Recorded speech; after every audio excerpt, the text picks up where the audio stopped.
He wakes to the smell of rain and old paper. The building's stairwell clock reads 3:07, though dawn presses gray at the windows. The ledger sits heavy in his bag like a stone. The watch is warm against his palm, wound down to a slow, backward heartbeat. He has traded pieces of himself before, small comforts and a taste of memory. But today the ledger's blank margin feels like a summons. In the hallway, the woman with his face waits, hands folded.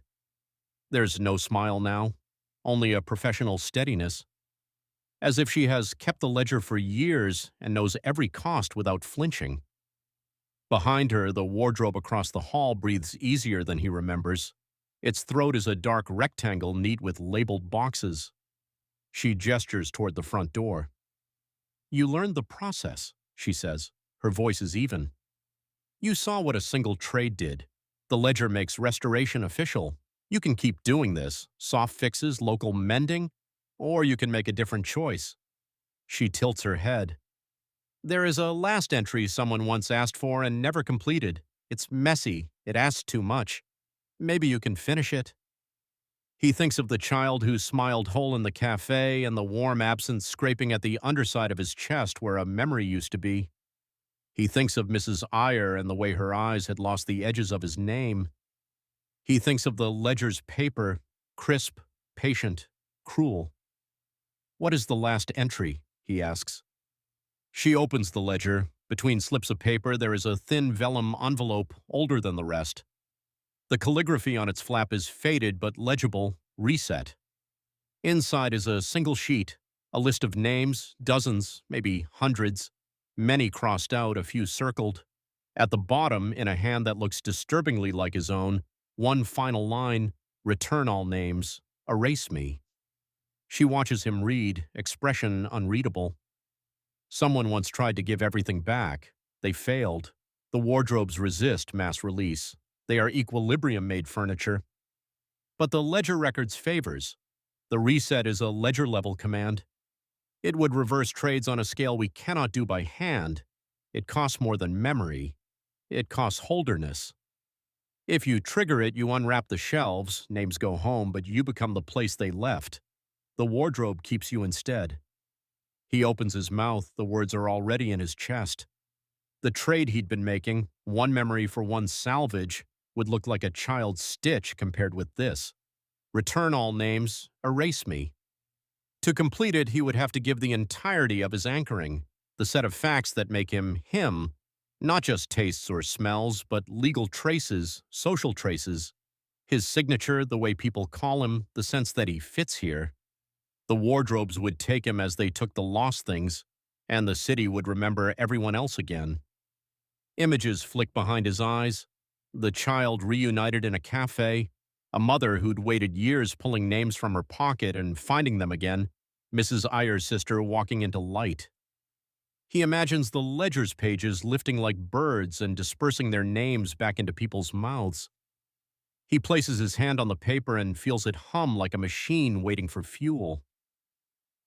"You can do it," the woman says, "but there's a choice to be made before you write." The ledger obeys phrasing. You must be precise. If you are vague, the wardrobes will obey their nature and twist the return. You can only say it once. Her hands move to a small inkpot and a nib. She sets them before him. The watch ticks backward. She will notarize. She will witness. He reaches into his bag and pulls out the small things he has left that anchor him. An ID card, his old student notebook with doodles in the margin, a Polaroid with his mother's hand. He lays them on the table. The ledger will require a proof of possession. "If you sign, you become what you are not," she says softly.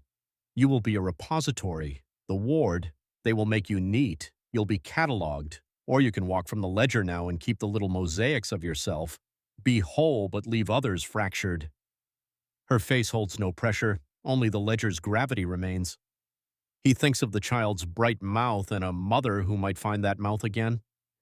He thinks of the taste of the frying pan he no longer owns. He imagines that if he signs, all the stolen names will fill back into the mouths they belong to. The city would rearrange, lives would straighten. He imagines himself inside a wardrobe, breathing on shelves as names stroll back out of rooms, and he wonders if becoming the place people deposit loss is a meaningful ending or simply another erasure. He takes the nib. His hand trembles. He writes the command slowly, phrase by phrase, mindful of the ledger's rules. The woman watches but does not intervene. The ink looks black and final. Return all names, restore all trades recorded herein. In exchange, I surrender my presence as an agent of the city. Let me be held. When he finishes, the room holds its breath. The watch's backward tick accelerates like a heart about to stop. The wardrobe across the hall inhales as if someone has unplugged a vacuum. For a breathless moment, nothing happens. Then the ledger warms beneath his palm. Names on its pages begin to lift like dust motes. Then letters unstick and slide like oil. Ink runs. The boxes in the wardrobe tremble.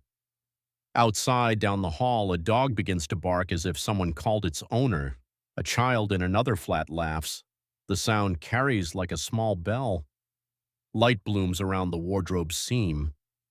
From within, a slow parade. One by one, the boxes unlatch and people step out, not as they were, but with the specific fragile completeness they'd been missing. An old woman finds a letter in her hand and sobs. A young man retrieves a scarred watch and presses it to his chest. A mother and son exchange a look that is recognition without explanation. It happens like mercy and like weather. The building exhales in pieces. He feels the warmth of return wash through the walls, like rain through bone. People in the street call names they had misfiled. The ledger's slips detach and float away like paper birds, each one